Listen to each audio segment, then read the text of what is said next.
Breaking news tonight, Diddy whines, it's not fair, claiming the sex attack and sex trafficking charges against him are racist. That, as a bombshell, the case against Jay-Z has been dropped. Does that bode well for Sean Combs? Will his case be dropped next? Good evening. I'm Nancy Grace. This is Crime Stories. Thank you for being with us. In a shocking twist, a P. Diddy and Jay-Z accuser drops a bombshell lawsuit after accusing the infamous rappers of sexual assault. Is that the beginning of the domino trail falling? A main charge against Jay-Z has just been dropped with prejudice. But first, in a new defense, Sean Combs, a.k.a. Diddy, a.k.a. Puff Daddy, a.k.a. Puff, a.k.a. Puffy, a.k.a.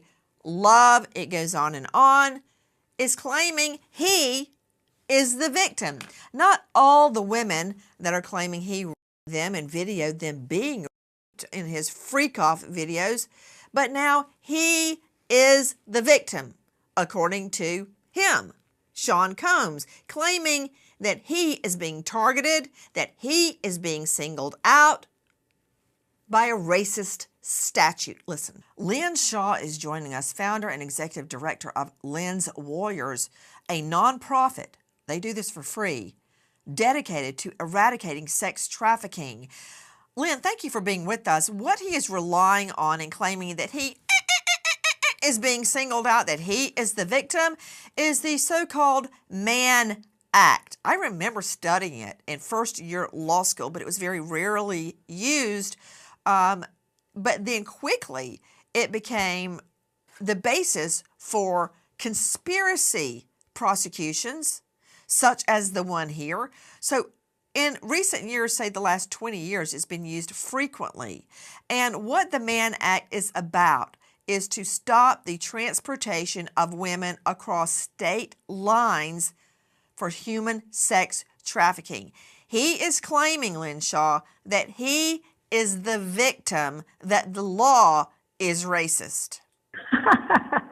Nancy, let me tell you, right now I am standing in Brooklyn, New York, down the street from the Metropolitan Detention Center. It is taking all my strength to hold back from walking down there to slap some sense into some people. I am here with victims of abuse, we are seeking safe housing for these people, domestic violence. We are fighting for this.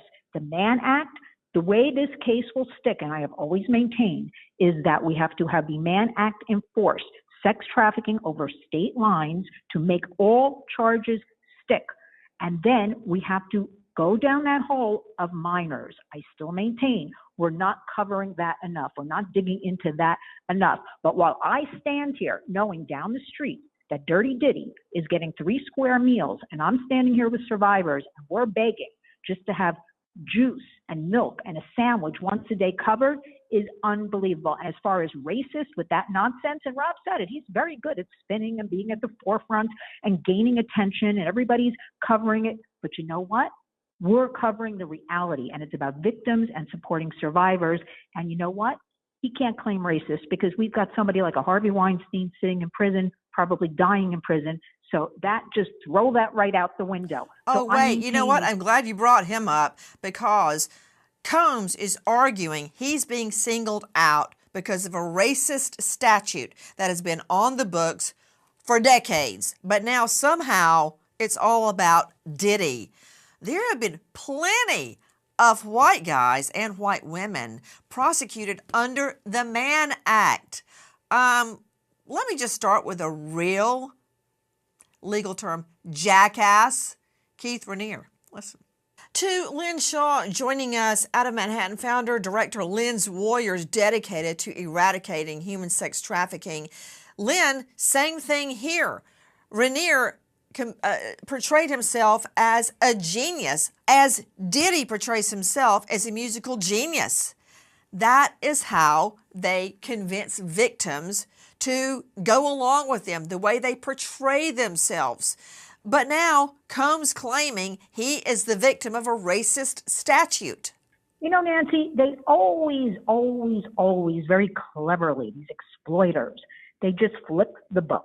They are describing themselves, as these geniuses or these masters of the universe, or they're going to make somebody a star, or they're going to provide them with beautiful clothes and jewelry. Oh, we're going to give you a career.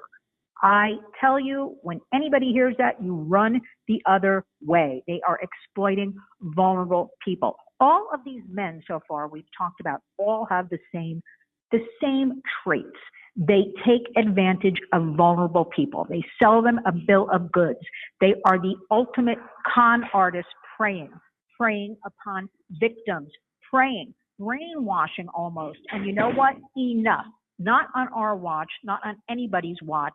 Wake up, everybody.